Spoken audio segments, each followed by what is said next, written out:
ఇందుగలడందులేడని గీతలో ప్రహ్లాదునితో అన్నాడు. కలడు కలెండనుడు వాడు కలడో లేడో అని అన్నాడు.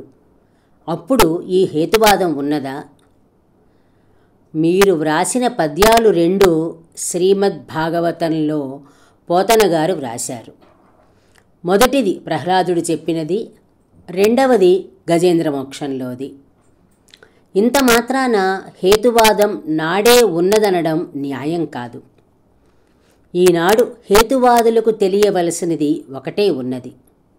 సహస్రాబ్దుల పూర్వమే హేతువాదులకు పాఠ్యగ్రంథమైన తర్కశాస్త్రం ఈ దేశంలో పుట్టింది. ప్రతిదానికి కార్యకారణాలు చర్చించడం ఎలాగో అది నేర్పుతుంది. హేతువాదులైన ఆధునిక మేధావుల కోసం అభిసారిక సంపాదకులు రామ్షా గారు ఆ గ్రంథాన్ని హేతువాదం అనే పేరుతో చక్కని తెలుగులో వ్రాశారు. అది చదివితే కొంత వివేకం కలుగుతుంది.